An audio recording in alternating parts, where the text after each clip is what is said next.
How's the market looking at the moment in Europe? We've seen a lot of changes in a lot of the markets. It's a very general question. How do REC see Europe at present? Yeah. So market in Europe is not easy. I think market conditions are changing and changing.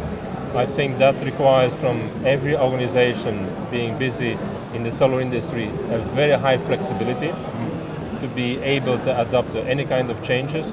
The solar market is still very strong regulated by government policies and subsidies, which might be changing. Yeah. And I think overall the market is in a kind of transition from a very heavy subsidized market to a more light subsidized market, which we have today, to probably in a couple of years with no subsidy anymore, and a market which is able then to compete with other energy resources available in the market. And we kind of knew the day would always come where the subsidies would start to fade out and eventually go. Do you think kind of the way it's happened has taken people a little bit by surprise in some markets in Europe? In some markets, yes. I think what we can say in the UK, the recent announcement of the change of the ROCs regime, Sure. that as of next year plants above 5 megawatt do not get any kind of ROCs regime support anymore. I think that catched many by surprise. Although still, let us say, there is a certain lead time to get things done. Sure. And to get things built which are in the pipeline.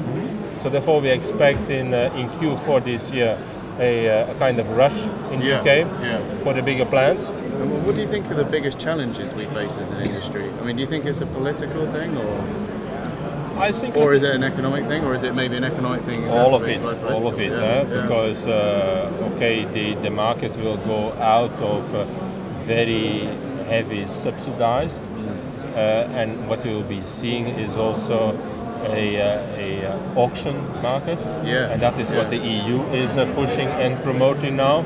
That they say that there should be an auction, and any kind of energy production tool should be able to compete with each other.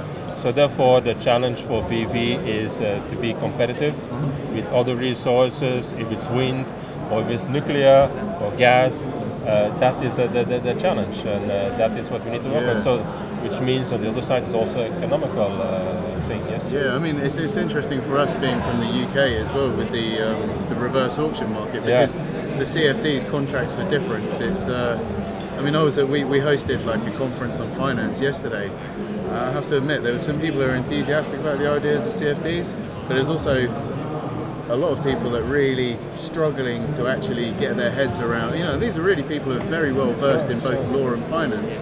Kind of finding it quite tricky to really understand what it is that kind of governments are wanting out of this. Yeah, that's great. That's great. Yeah. Do you think REC will still persevere with the UK market on that? Excuse me? With the UK market? Yeah. Would REC still, you know, after this year? Oh yeah, absolutely. Yeah. We see the UK as a very stable market. I think, first of all, UK has a very strong investor reputation, being very reliable, predictable, etc.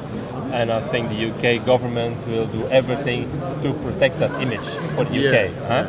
So I think that's a good starting point. And what we see also is that the portion of energy generation with PV is still very small in the UK. So in order to meet targets which are drawn by the EU by 2030, I think there's still a way to go for the UK. And even after the change of the current scheme, ROCs, etc., I think they will put other things in place to stimulate and to make these targets possible. So therefore we see, at least for the coming 10 years, the UK as a stable, growing market. Predictable also in some way.